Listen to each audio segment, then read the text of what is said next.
Assalamualaikum. Welcome back to Neutral by Hira and Rajab. South Asia का पहला AI podcast, no propaganda only facts. और आज का episode थोड़ा ग्लोबल है, लेकिन पाकिस्तान के फ्यूचर से भी डायरेक्ट लिंक्ड है। आज हम साउथ चाइना सी की फुल स्टोरी समझाएंगे। चाइना एक side, US, Japan, Australia, Philippines दूसरी साइड, और बीच में ड्रोन्स, मिसाइल्स और न्यू अलायंसेस। अगर आपको हमारा एनालिसिस पसंद आया हो तो लाइक, सब्सक्राइब और शेयर जरूर करें। और हाँ, हमें पता है आप लोग देखते तो रेगुलर हैं, बस सब्सक्राइब करना भूल जाते हैं। इस दफा भूलना मत। हम टफ लग रहे हैं, टॉपिक हैवी लग रहा है, लेकिन हम इसे सिंपल स्टाइल में ब्रेक डाउन करेंगे ताकि आप समझें कि ये सब पाकिस्तान के लिए क्या मैसेज भेज रहा है। चलते हैं सीधा टॉपिक की तरफ। सबसे पहले एक छोटा फ्लैशबैक। कुछ साल पहले एक ग्रुप बना था जिसका नाम था क्वाड, यूएस, जापान, ऑस्ट्रेलिया और इंडिया। आइडिया ये था कि मिलकर चाइना को बैलेंस किया जाए। लेकिन अब जो नया सीन बन रहा है उसमें इंडिया साइडलाइन होता दिख रहा है। अब जो एक्टिव ग्रुप सामने आ रहा है उसमें फोकस ज्यादा है यूएस, जापान, ऑस्ट्रेलिया, फिलीपींस। यानी जो रियल हीट साउथ चाइना सी के आसपास है वहां इंडिया ज्यादा सेंट्रल प्लेयर नहीं लगता। इस न्यू सेटअप का सिंपल मतलब ये है कि वेस्ट कह रहा है चाइना को चेक भी करना है, लेकिन वो काम उन मुल्कों के साथ करेंगे जो डायरेक्टली इस एरिया में स्टेक रखते हैं। फॉर एग्जाम्पल फिलीपींस का अपना आइलैंड डिस्प्यूट, जापान का ताइवान के करीब स्ट्रॉन्ग इंटरेस्ट, ऑस्ट्रेलिया का पैसिफिक सिक्योरिटी रोल और US obviously global power game. अब आते हैं जापान पर। जापान ने एक बहुत ही बोल्ड मूव किया है। एक छोटा सा आइलैंड है योनागुनी, ये ताइवान से लगभग 70 मील दूर है। जापान ने डिसाइड किया कि यहाँ सरफेस टू एयर मिसाइल्स यानी सैम सिस्टम डिप्लॉय किया जाए। सिंपल लफ्जों में समझें, अगर चाइना के फाइटर जेट्स ताइवान के आसपास आए तो ये मिसाइल्स उन पर नजर रख सकते हैं और जरूरत पर रिस्पॉन्स भी दे सकते हैं। यानी मैसेज ये है, चाइना अगर तुम ताइवान के करीब आओगे तो सिर्फ ताइवान नहीं, जापान भी एक्टिव होगा। ये डायरेक्ट कॉन्फ्रंटेशन का स्टेप नहीं, लेकिन क्लियर सिग्नलिंग है। जापान कह रहा है कि हम भी ताइवान की सेफ्टी रिंग का हिस्सा हैं। अब बातें हैं यूएस की साइड पर। यूएस ने एक और इंटरेस्टिंग काम किया है।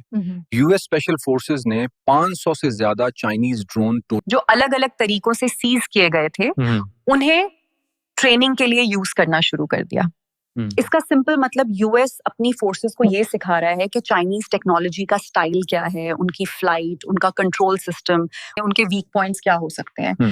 काल को अगर किसी कॉन्फ्लिक्ट में चाइनीज स्टाइल ड्रोन्स यूज हों तो यूएस की फोर्सेस पहले से रेडी हों।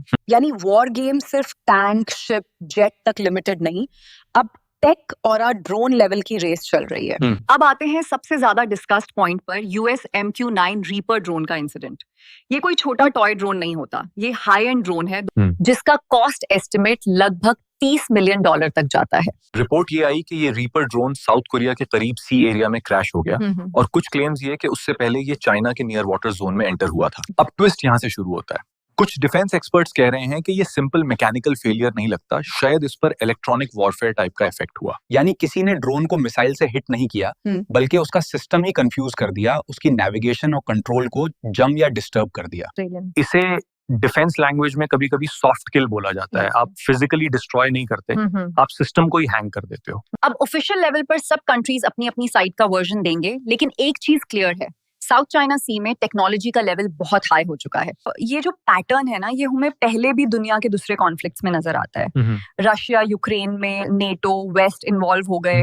यहाँ साउथ चाइना सी में यूएस, जापान, ऑस्ट्रेलिया और फिलीपींस मिलकर चाइना के आसपास एक कोऑर्डिनेटेड सिक्योरिटी सेटअप क्रिएट कर रहे हैं। चाइना भी खाली नहीं बैठा, वो वेनेजुएला जैसे मुल्कों के साथ अपनी दोस्ती और डिफेंस लिंक्स ग्रो कर रहा है ताकि यूएस को भी दुनिया के दूसरे हिस्सों में प्रेशर फील हो।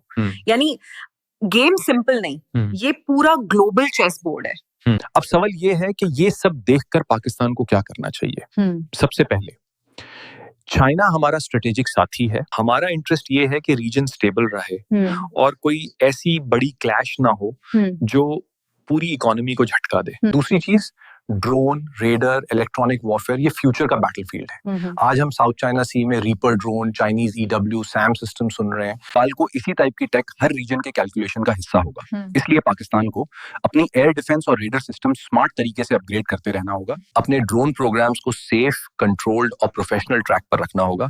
और सबसे important, economy plus diplomacy strong रखनी होगी। जब इकोनॉमी वीक हो तो कोई भी मुल्क प्रेशर में आज किसी ब्लॉक कल किसी ब्लॉक में घूमता रहता है। लेकिन जब आपकी आवाम, मिलिट्री, इकोनॉमी, नैरेटिव एक लाइन पर हो तो फिर आप अपना नेशनल इंटरेस्ट बहुत कॉन्फिडेंस से प्रोटेक्ट कर सकते हो। आज हमने देखा कि क्वाड का पुराना सेटअप पीछे जा रहा है और एक new block US, Japan, Australia और फिलीपींस फ्रंट लाइन पर ज्यादा एक्टिव नजर आ रहा है। जापान ने ताइवान के करीब आइलैंड पर सैम सिस्टम लाकर चाइना को एक स्ट्रॉन्ग सिग्नल दिया। यूएस चाइनीज ड्रोन्स को ट्रेनिंग के लिए यूज कर रहा है ताकि काल को टेक वॉर में तैयार रहे। और MQ-9 रीपर जैसा एक्सपेंसिव ड्रोन इंसिडेंट हमें दिखाता है कि इलेक्ट्रॉनिक वॉरफेयर का दौर आ चुका है। पाकिस्तान के लिए मैसेज ये है, दोस्ती भी स्मार्ट हो, डिस्टेंस भी स्मार्ट हो और नेशनल इंटरेस्ट सबसे ऊपर हो। अगर आपको आज का ये ग्लोबल एपिसोड पसंद आई हो तो प्लीज चैनल को सब्सक्राइब जरूर करें ताकि जब अगला एपिसोड ड्रॉप हो आप सबसे पहले देख सकें। अपना ख्याल रखें। न्यूट्रल बाय हिरा एंड रजाब देखते रहें। अल्लाह हाफिज।